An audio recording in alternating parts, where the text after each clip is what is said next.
I'm in Florida. Florida, right? Okay.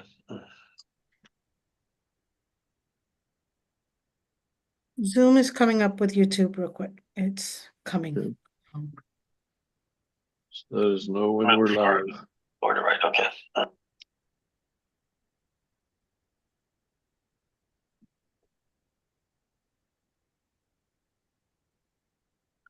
Okay. Okay. We're all ready? Yes. Okay. Good afternoon, everyone. I call the October Guam Board of Accountancy meeting to order. Before we begin, just to reconfirm that this meeting has been properly noticed, and I think Dave has included in the package evidence of the advertisements in the Guam Daily Post, one on September 11 and another on September 16, announcing so it's been properly noticed, and we'll go ahead and begin. Present are board members, Sean Phillips, Taling Taitano, Francis, Baba, myself, 1, 2, 3, 4, and Jenny Chu. Jenny's there, right? Okay. So we got full attendance by the board, and of course, Executive Director Dave Sanford. First item is the approval of last meeting's minutes, which was August 21. There was no September meeting. Right. So attached are the minutes. There was Move to approve subject to correction. Okay.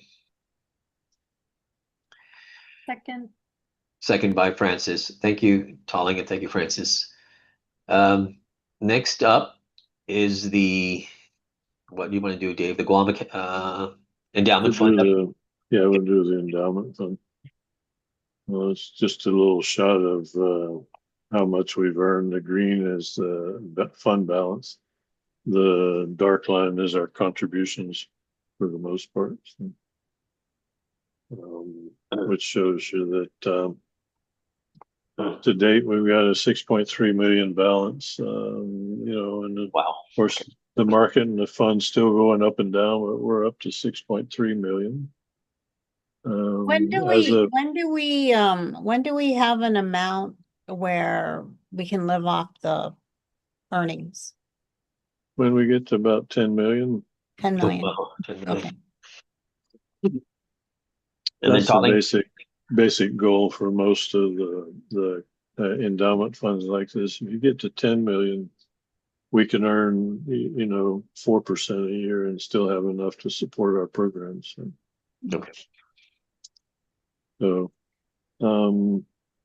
at this point, September 30th, we're looking at the year to date. We started with the 5.5 million as of this is January to December. So through September, the 3 quarters, we're up to 6.3. We contributed to 200,000. We've paid out 42,000 in fees. So we've earned another 520 in value, which is a 9.95% year to date return. And this gives us an annualized return since inception of the 7.04%. So not bad. That's a whole point above our stated investment plan goal of 6%. So okay. Not doing bad. And the market continues to go up and down with all the things that goes on, and political news affects it a lot. But on the whole, I guess the Raymond James has done a pretty good job of investing. Get back here's the 200 deposit that we made the contribution, and then the 42,000 in fees, and then year to date we've had realized capital gains of the 1,448. That's realized. Everything else is unrealized. So basically, we haven't really lost any money in that sense. So. Relative to the visiting professor program, I did have an update with the dean of the School of Business, Dr. Jones. and we were discussing how the progress was with the UOG takeover of the Guam Computer Test Center for the CPA exam. So they're progressing. They've got contracts signed. They've got acceptances from Randy and two other people to be test administrators. So they would have essentially 3 staff. They're still negotiating with Cortec and the landlord for reducing the amount of space they have.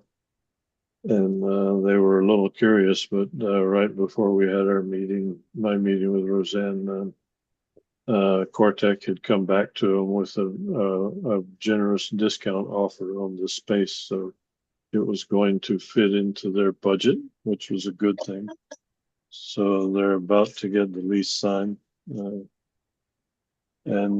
they had a couple other things going on. One was, I guess, somehow, I'm not sure how, but in reviewing the need for the test site, and what their needs were and that kind of thing, it came up that perhaps they should move to the Nico Hotel. I guess Nico made them an offer to house the test center in the hotel somewhere. Mm. Yeah, because Gary Yo yeah, offered. well, they were looking at Roseanne said that it's an interesting offer for them because being in the tourist area, of course, could make it easier for people who come in from off island to take the test and stuff, which is the majority of candidates. So, on an overall basis, but she said it would be something that would have to be done over time. It can't get done in time to take the handover from NASMA without having any downtime. So they're going to stick with the Cortex site for the foreseeable future. Yeah. And then they'll investigate the possibility of moving to one of the hotels after the whole transition takes place, I guess. So that was one of the things. The other thing she mentioned was that she's been working with various entities with the people that are coming from off island that are doing the UOG offsite campus things.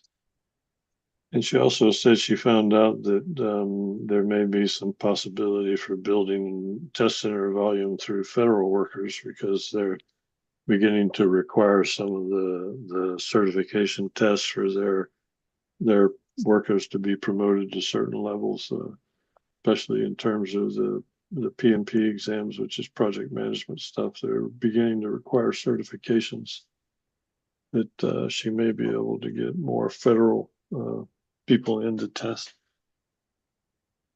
And the other thing she said was that she's working with I'm not sure who exactly, but of course the professorship staff at UOG. She said Doreen had submitted her notice that she was going to resign at the end of this year or retire at the end of this year, academic year, I guess. So they're going to be looking for a third person. And she's also proposed to the faculty, whatever, I'm not sure what their committees are, but what they call them, but she's made a proposal that they create a division of accounting and finance separately. So so she's interested in that and beginning to she would like to get the accounting and finance division established such that it begins to own the AI space in terms of financial analytics and accounting, things like that. So that's what she's proposing. So that's just one of her goals. She's working with a Coursera firm and things like that to bring in some curriculum stuff. So So, she's not sitting on her hands by any means, and that's a good thing for us. So, she did mention the surcharge, and I think they're going to attempt to go ahead and keep the 140 surcharge that applies now. Okay. That NASVA's been charging and having with us, and but that means that UOG would keep the whole thing, which is fine with us, as long as they produce CPAs. Yeah. But they're going to seek to advertise the difference between the 140 Guam surcharge and the almost $500 per section surcharge for the candidates that test in Japan and Korea, etc. Dave, So that's a big difference. Yeah. do you know how I guess the revenues or the bottom line, if any, gets rolled into UOG? I mean, who, let's say the testing center becomes successful, makes some money, where does it go? Well, that's one of the things that she's trying to get straightened out at this point. I mean, how do they create an account and where do they create it and where is it accounted for? The fact that Randy's kind of retired and not really in the picture, and Rachel's kind of an acting VP finance, has slowed that process down. But my understanding at this point, what she says is they're looking at residing, at least the employees, et cetera, would reside under the Resource Corporation of Guam. But she's still concerned about where the money goes and who controls it and how it gets spent. Yeah, I mean, I'm thinking it may not necessarily go toward the School of Business or accounting. It could just go into general operations. Well, that's kind of why she's trying to figure out where it will reside and who will have responsibility for it. Okay. So, Okay. but there's no decision on that yet. I guess it actually hasn't been set up yet. Mhm. And I think she's trying to get some guidance from the UOG, but I guess she's going to try to talk to Randy about it because she doesn't seem to be getting what she needs from acting people. So Okay. at least that's the impression I got. It's all kind of up in the air. But let's see, I think that's about all that she mentioned. She seems to be making pretty good progress, so I'm happy that that's the case. I told her that I still have one or two people I think that might be interested in submitting their resumes to become visiting professors for next year. So Good. I think that would be Bralich, which the guy who couldn't come this past summer because of his divorce. He's still interested in coming, and then Ruben Davila is still also interested in coming for the summer. So I'll see if I can get their information and get it submitted to her so she can start reviewing it for the visiting professors. So Okay. that's kind of where we're at. It said that she keeps hearing rumbles about the president wanting to start an endowed chair, but she keeps presenting the whys and wherefores of why we should not do that. It's just really not the kind of thing we need to do for an institution the size of the University of Guam. And we really don't have enough money to do that on a sustained basis, even at 6 million. Most of the endowments that actually support an endowed chair don't do anything like that until they're upwards of 30 to 50 million in total funds. Okay. Yeah, because it's an expensive thing. You appoint the person, you pay them a big salary, you pay for their office space, all kinds of other stuff. An operational budget. You have to. Right. And I mean, out of the three professors, who would you appoint, right? It just doesn't make sense for UOG at this point in time. Maybe in another 10 years or so, 15 years, but not at this date and time. anyway, so that's kind of where we are with the visiting professor program. We can move on. Anybody has any questions? No. No? Okay, let's jump into licenses. We have a bunch of them again, but unfortunately, none of them for Guam at this time. Mostly they're from everywhere else, but all over the states, Jordan, Egypt, Japan, Kuwait, India, you name it.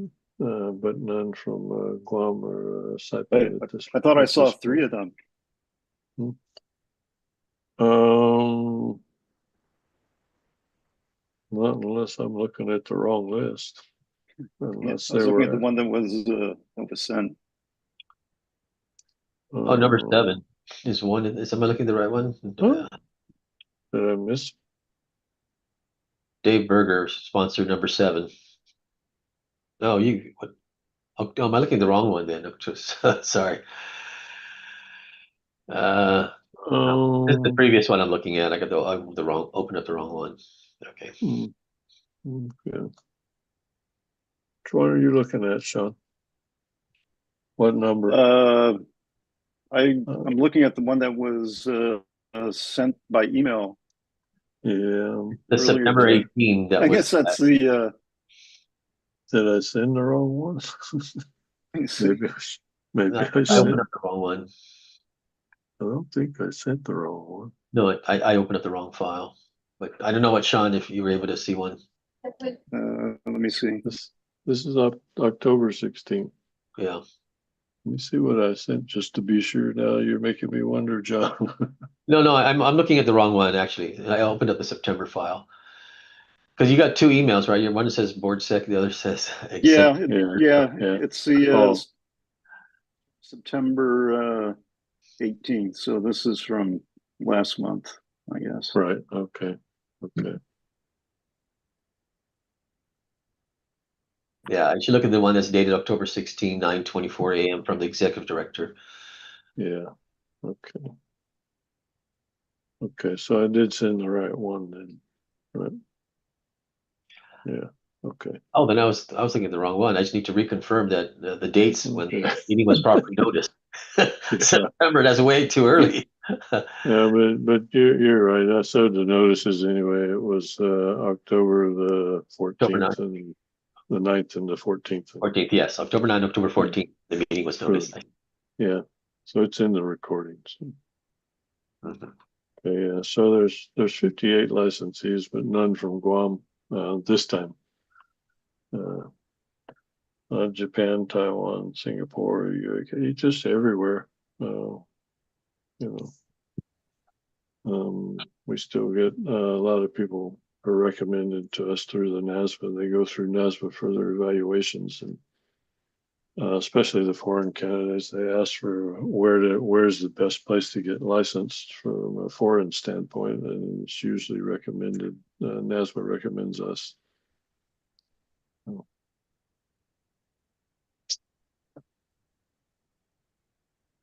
But yeah. I see a few being verified by a person named Chase Berg from Texas. Right. Which entity is that? That's which must be a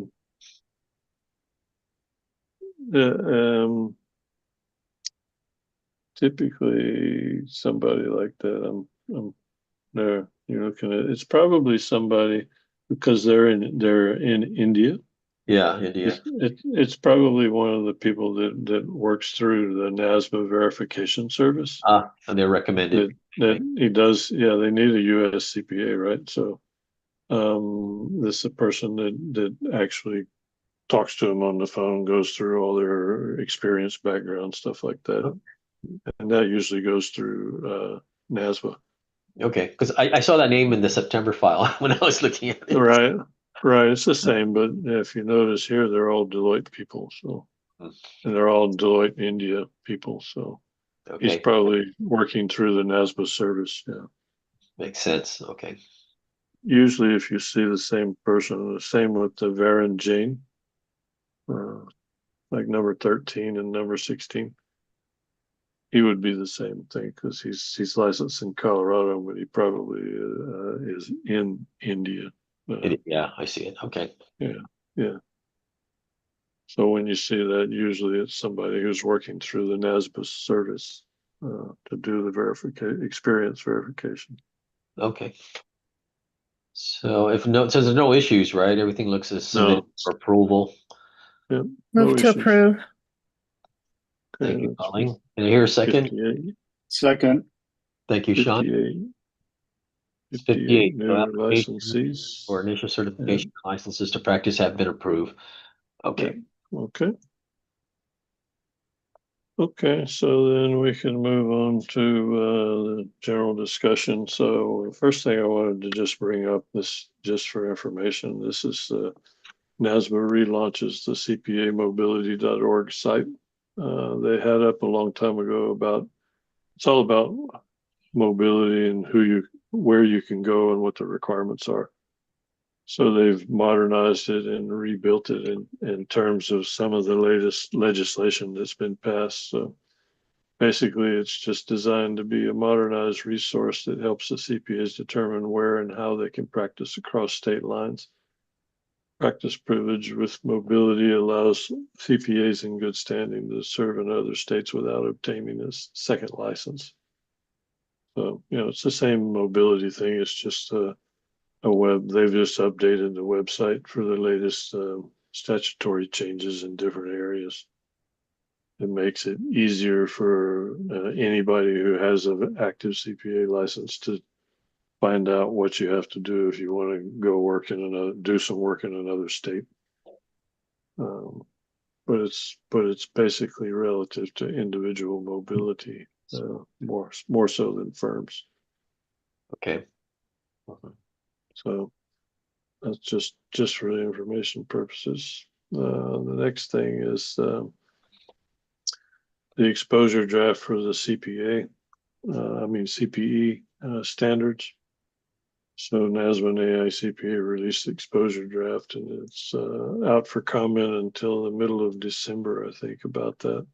So I'll just hit the highlights here. The whole thing is like a 43-page thing, so I just took the summary of changes document here.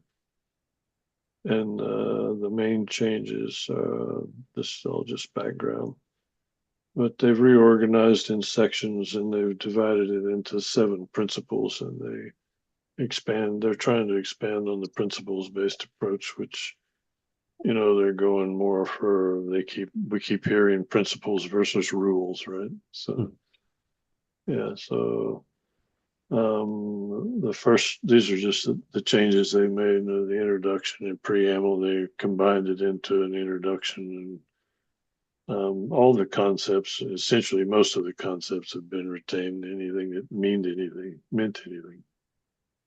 Under definitions, they've renamed all the articles to sections, so, that kind of thing. And then they're updating the definitions to reflect proposed changes and modifications. For general guidelines, have basically been removed, and they took certain information from the professional competence paragraph and incorporated it into the introduction. Then they took the standards for the programs, which was Article 3, and reformatted it into Section 2 of General Standards. And that's what sets out the formal learning programs and activities that qualify. And then they took out the references. They used to have, they would give CPE credit for independent study in college and university credit. And they had rules about that, but they took it out based on the fact that most of the boards have their own rules about the amount of credit they give for independent study. In terms of overall education credit and CPE, things like that. So they took it out and decided to just take it out altogether and let candidates or licensees can refer to the individual state boards if they want that type of credit, and just let the state board rules stand in that regard. Dave, sorry, do we have rules locally for Guam? We do. We limit the independent study thing, and I think it's limited to 6 hours maximum, and 3 hours of it can be a project or something like that, a capstone project. Okay. Yeah, but we limit the hours allowed based on independent study. Yeah. So then they added on in section 2, they explained the formal learning programs. They defined everything between groups, self-study, and blended learning. Mhm. And then they decided to identify what type of program qualifies as a group program. And they split it into group live or group internet based, the standard stuff. And then they separately describe self-study programs, and then blended learning is still the same thing. So the self-study, you could have on-demand adaptive learning or nano learning. So section 3 goes basically carried the whole thing forward of standards number 2 and 3, which is the learning objectives, all the stuff they outline as objectives. Section 4 was carried forward from standards 4, 5, 13, all these blah numbers, which was relative to all the actual standards in terms of quality objectives. You have to have the quality of the program and how you develop it, those kind of things. Section 5, the standards for participant engagement, expands on the requirement for learning engagement of all types, and has examples for group versus self-study versus blended. Okay. And then they included a change in the requirements for feedback on the review questions. So they said they still require feedback, but for the review questions and other content reinforcement, but it's more principles based, as the objective is to reinforce understanding. They had some issues with some of the other things that they required were just really time consuming and difficult to do, like in self-study programs. So they decided to streamline the whole thing. And then, for example, like when you use multiple choice, you have to have review questions, and you have to explain, if you get the answer wrong, they have to explain why, and then reinforce the understanding by explaining what the right answer is. Well, I that's think good. we've That's all, always helpful. yeah, we've all been exposed to that at some time or another. So Get the wrong answer, you don't know why. yeah, yeah, like the test that UOG used to give to get into intermediate accounting, right? But yeah. Oh well. Section 6 goes to the standards, the standard paragraph group program, completion verification methods and how you account for the presence and the time duration, and completion verification for self-study programs. The blended learning programs also, they mostly just kind of rewrote it, but it's all the same stuff. And then section 7, which is the measurement, which changes to the amount of credit that can be earned initially for group and self-study programs. And the group program credit to be earned initially as 1/2 or 1 credit. Same thing for self-study, which can also be in 1/5 or 1/2. It used to be that you couldn't go to giving half an hour credit until the first full hour was earned. So they're changing that now, especially with the nano learning. You got 10-minute courses, which are 1/5 credits. So now you can take these 3 10-minute courses and get 3/5 of an hour credit. Well, it's I guess it makes it easier for the CPE sponsors, the people who are creating the coursework and keeping track of the whole thing. But Dave, when we upload our CPE onto that CPE Mhm. Verify, I think, or no, what is it called? Yeah, CPE service.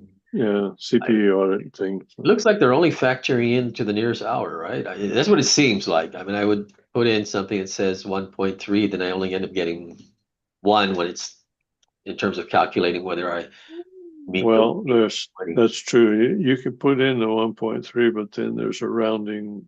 rounding down. The rules apply for rounding, and they almost always say round down, of course.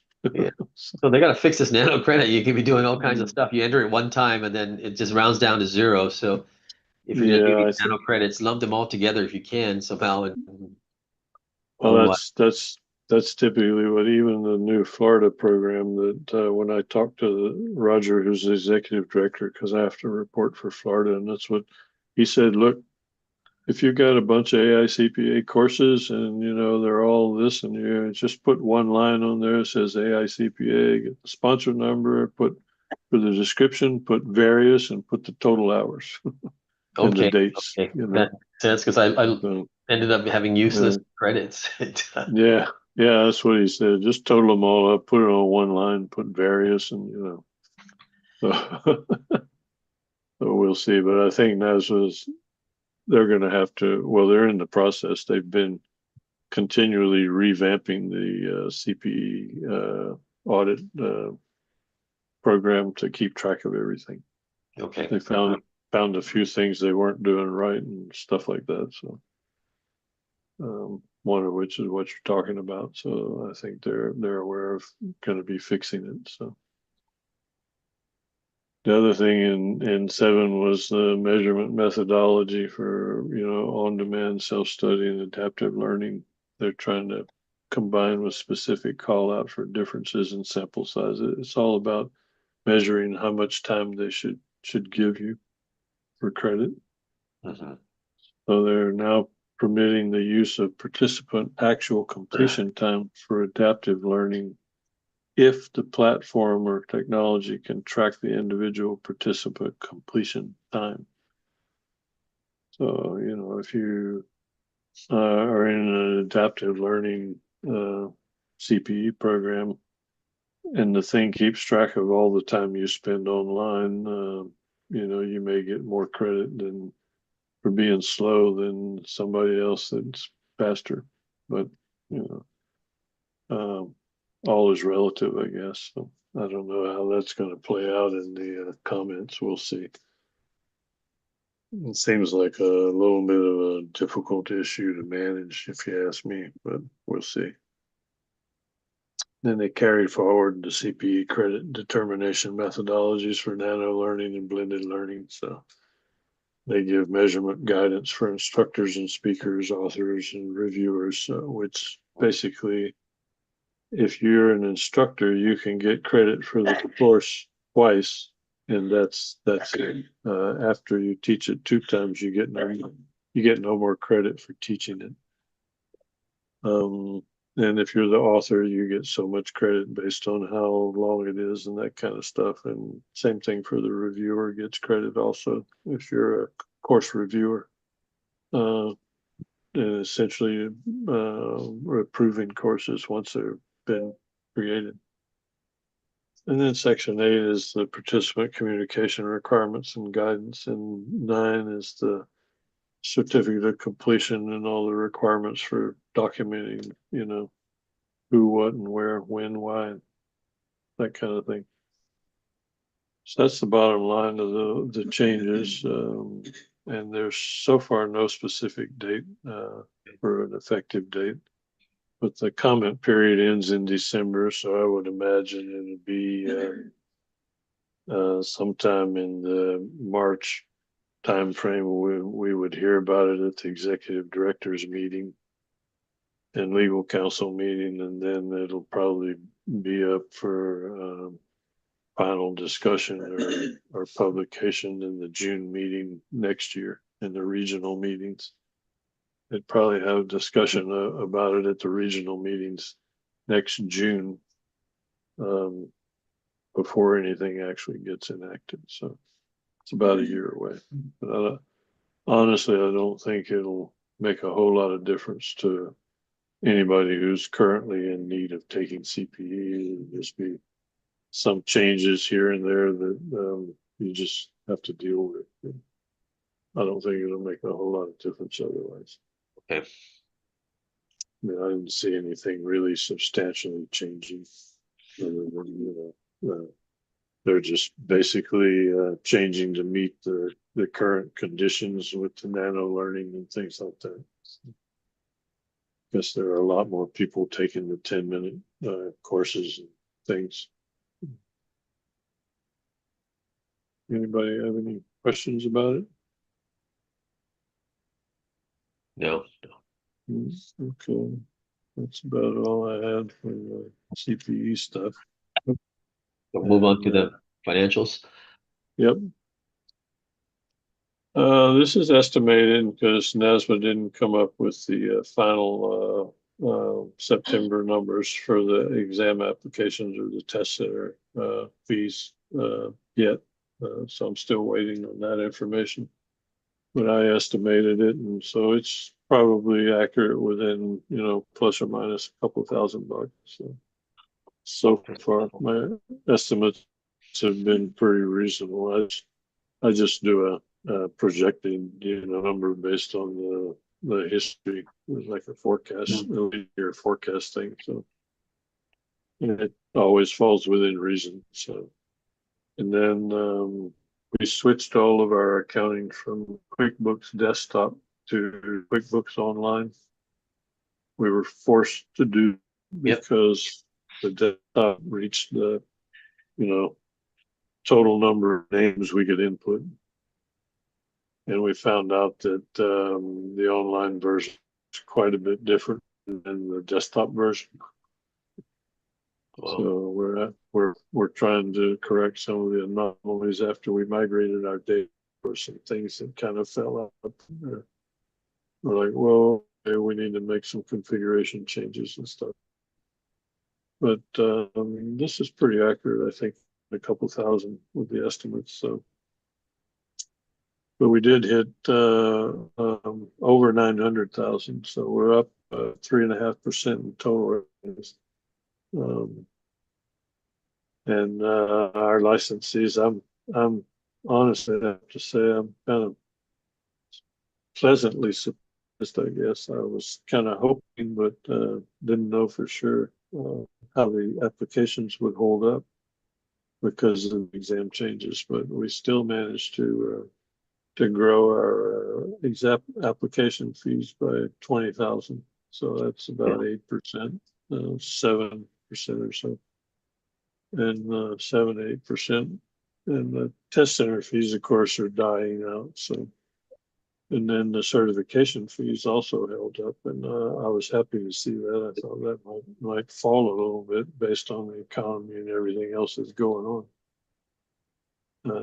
Especially with the number of people who dropped out of the system during COVID. And then the individual licensing held up also. So I guess the world economy was tight enough to incentivize people to continue to become CPAs. Is there a fallback career? Is that what it seems that whenever the economy gets tight, things get tough in terms of inflation, and people fall back to accounting because they know they can get a job. But it held up, so we did have a revenue increase, which kind of surprises me. But yeah, it's a pleasant surprise. We managed to control all the expenses. They're basically, pretty fixed anyway. So. We were able to eliminate a little good bit of our postage costs by going to stamps.com, but chiefly by the fact that the majority of candidates now want their stuff FedExed and they're willing to pay for it. So we go right on and charge them the FedEx fees and they pay it. So we're doing a lot less mailing.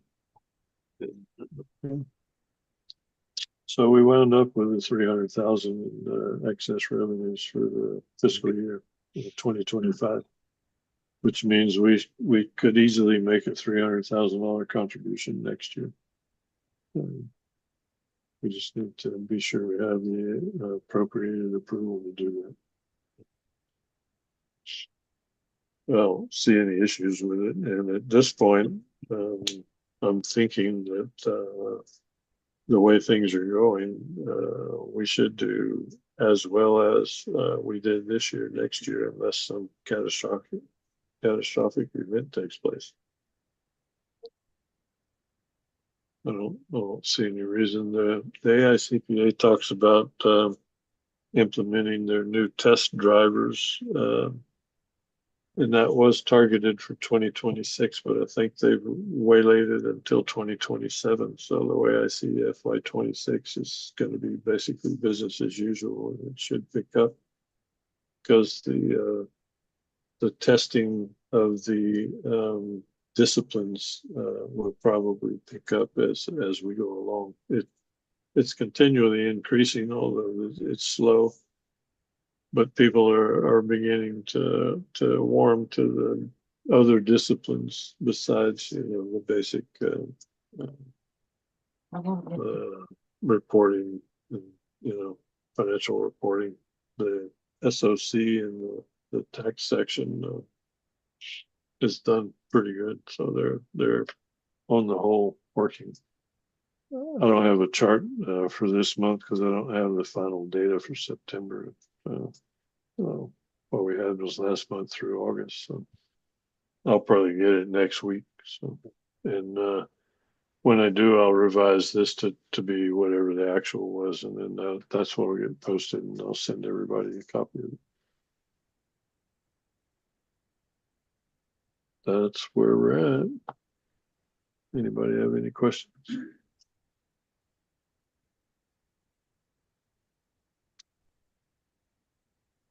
No. Nope. Looks. I mean, we did pretty good. So Okay. when you say the contribution next year, you're talking about sometime next year, calendar year.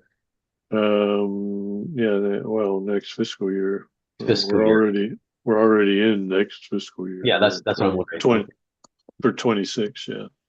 So anytime this fiscal year, then basically, okay. Yeah. Yeah, so as long as we can get approval to contribute up to, the revenues we take in, which should be okay. We should be able to contribute an entire 300,000 next year.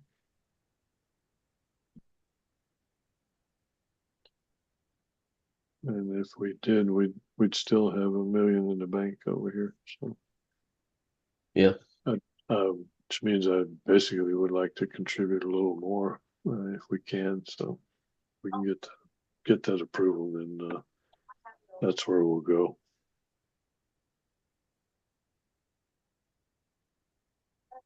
Okay. okay. I don't have anything else except that next week I'll be going to Colorado Springs and Denver. The AICPA meetings in Denver, the council fall council meeting, and then the following week is the NASBA meeting in Chicago. Okay, I'll be there. I'll see you guys there. Okay, and Yeah, I just Sean? want to thank you, Dave, for working out my Yeah. my you mean scholarship. getting 3. Yeah. Historically, we've always Yeah. had We no have the largest problem. delegation. Yeah. Well, we've never really had a problem getting 2, but Tom was very generous. He didn't give me any hassle, so it was really Tom. He just said, "Yeah, sure," when he sent it out. So it worked out well. Yeah. Well, it's like you said, Tom. It never hurts to ask, right? Mhm. Right. All I can do is say no. So I think sometimes it might have to do with how we ask. Yeah. Yeah. But I think they know we're a good jurisdiction, so we're as beneficial to them as they are to us in a lot of ways. I think so. It works out. Mhm. Yeah, But, we provide. We're high. I think we provide a lot of candidates. we do. We So. do. we've been landing in number 4 or number 5, almost consistently number 5 or 4 in total candidates for testing, test sections. So I think they figure we've kind of got a pretty good handle on the foreign side of things, because I think we have more foreign candidates than most anybody else, other than maybe, California and New York, that kind of thing. Okay. Be prepared. I think Denver and Chicago are going to be a little chilly. Weather forecast I saw would be in the upper 30s in the nighttime and in the 60s. Oh, yeah, I 50s. learned my lesson the hard way in Chicago. So, okay. But what about are there some riots going on? And I mean, protests? Is that impacting anything? Well, depends on which news program you watch, but or I guess we're going to be down. We're going to be down by the river in the middle of the city, so I don't think we'll be anywhere that would be affected by protesters. But, Protesters and ICE bus. Okay. yeah. Dave, Just makes did you have any issues with any of the airports that you flew through? Any delays? not so far. Okay. We came in through. Let's see, Narita, to Houston. We came through Houston and then through Charlotte, North Carolina, and then here in Pensacola, and there were no issues. Everybody's working. I did find out that there's another seminar tomorrow that I'm going to try to attend about the government shutdown and its effect. But I did find out that the government shutdown doesn't mean everybody who works for the federal government. Apparently, the majority of the agencies have, they're considered essential employees, and most agencies, that's about 30% of the agency at a minimum. So it seems like a lot of the federal workforce continues to work. Whether they get their paycheck on time, that's a whole nother story, but they do continue to work. I had somebody say that they heard that air traffic controllers were calling in sick and stuff, but I don't think that's anywhere, that would impact the operation. It's probably somewhere where there's a lot of them. So, maybe the bigger airport. But we're flying through, let's see, from Pensacola through Detroit or Denver and to Chicago. So at this point, I haven't heard of any problems. Okay. Crossing my fingers. Yeah. Yeah. Well, I'm always crossing my fingers when I go to the airport.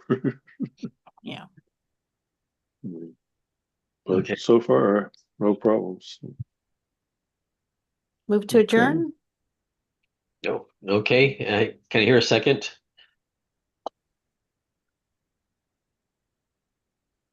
Can I hear a Second. Okay, thank you. Okay. Approved to adjourn. We'll talk first. Sorry that the snacks weren't so hot, but hey, what can I do? Well, Thank you, everybody. Yeah, you guys take care. Thanks. all right. I'll see you guys next week or so. Yes. Yep. Thank you. Bye. Okay. Thanks. Bye now.